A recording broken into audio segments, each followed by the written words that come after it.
Robert Cotton Correctional Facility, Nagy, along with Corrections Officer Ken Patterson. Good morning. Morning. Thanks for having us. Appreciate it. Yeah, nice to see you here. It must mean there's another hiring event coming up. That's right. As you guys know, we've been certainly pushing the recruiting as much as possible and really trying to highlight our officers and the great job they do in our community. And this Saturday, with the academy starting on May 2nd, we're trying to get one more last push before that academy starts and get some folks into the academy. So we're going to do a recruiting event at the Cotton facility, T100 building, where we've held them several times. It's going to be for all the Jackson area facilities, but we're going to host it at the Cotton facility. And again, we'll do on-site interviews, applications, the normal thing, and really just trying to get folks in there before we start that next academy on May 2nd. So. And you've been able to hire a few from some of these events. We've had several events, and right now we have 12 OJTs, on the job trainees that just recently completed the academy. That was they graduated here in March and been on site for about 4 weeks now, and they'll do an 8-week on the job training before they start working on shift, on their own. And before that, we had an academy of 10. So, at our site.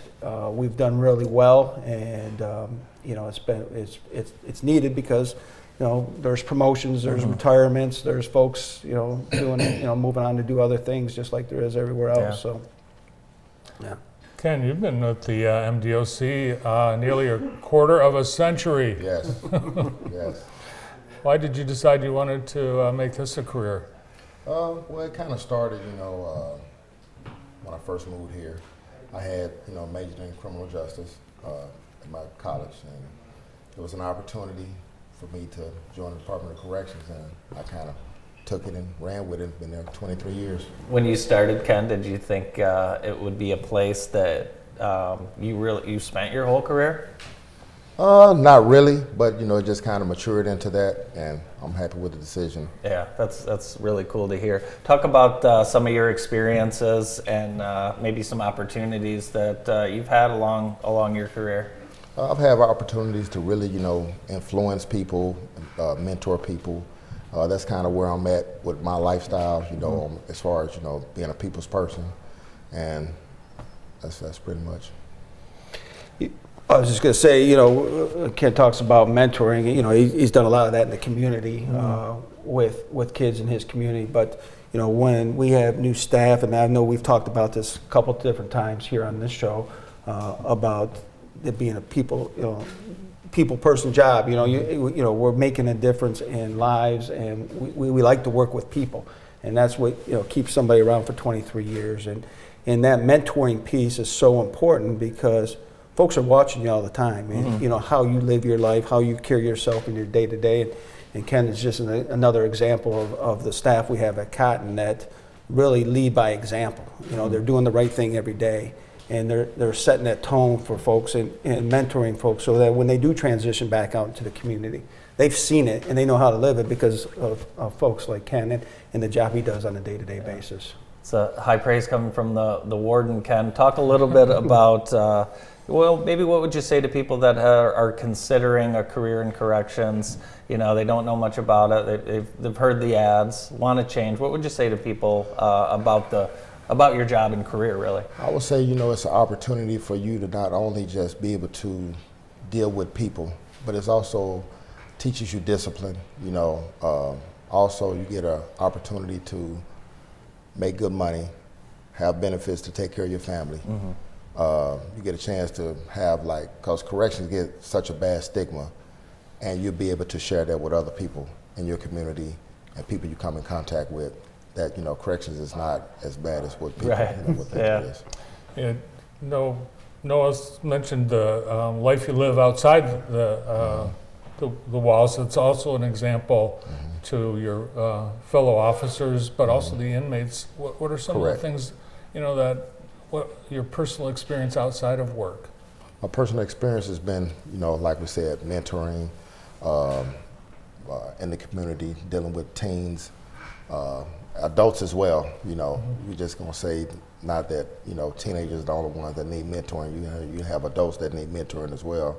So I kind of pride myself on being a people's person that can talk to people and try to show them a different route in order to make a change. Yeah, talk about some of the conversations you have. You're dealing with inmates who are, missing kids' games, missing birthday parties. I'm sure there's a lot of that psychological angst that you're dealing with, and talk a little bit about how you help people through some of that. Well, just get them to look at the situation that, first of all, what changes do you want to make for yourself, being that you had opportunity to make the changes before you came to prison. Now that you're in prison and you in the situation, what are you going to do to be different? It's all about making a difference and being different. Yeah, when you see someone, you don't want to see them again, do you? No. But you do sometimes. No. You've coached high school track and football. Track, football. Yeah. Are you an athlete yourself? Somewhat. I'm modest when it comes to that. I heard Bob Odenkirk, who plays Saul, the attorney, the shady attorney, he gives his clients a book called You're Going to Prison. Is there such a book? That I don't know, but just following up on what Kev was saying here, in those conversations, he spends a lot of his days in the housing units, and his whole shift is communicating with 160 folks, and it's one of those things where he's got to be on his game all day long, right? And being able to communicate with folks, communication is a key to the job. And he does such a good job with that. And we're very fortunate that, there's situations like that every day, like you're talking about, where he's got to walk through folks and kind of guide them through that next step so that they understand the process, so that when they do return to the community, they're staying out and there is no return visits. Absolutely. What other positions are available? What out of this hiring event? What positions? Well, we're specifically focusing on corrections officers for this event, but we're always hiring healthcare staff, nurses, food service staff. I mean, there's openings on the department's website, the civil service website, that's posted every day that has different opportunities. But obviously, healthcare, just like anywhere else in the community. We're certainly in need of those folks as well. But right this Saturday, we're going to focus on the corrections officer position for all 4 facilities in the Jackson area, and certainly hoping for a good turnout. I do realize it is Easter weekend. We didn't really realize that when we started planning this, but it is what it is. We'll still be open. So there's a lot of us in that same boat. I forgot Easter weekend was when it is. Yeah. Is it a career for someone that's maybe done something else for 10 or 20 years? Oh yeah.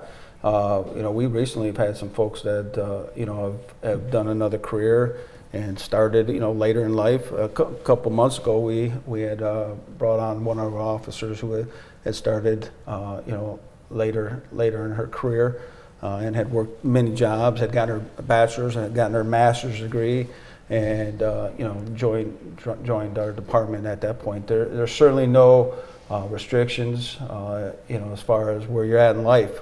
We have folks really young now, that are, we hire as young as 18, and we have some folks that are recent high school graduates, completed the criminal justice program at the Career Center, and they've done a really good job of sending some kids our way here recently, and we certainly appreciate that. But we also have had some folks that have, had a couple other careers and joined us. That's great.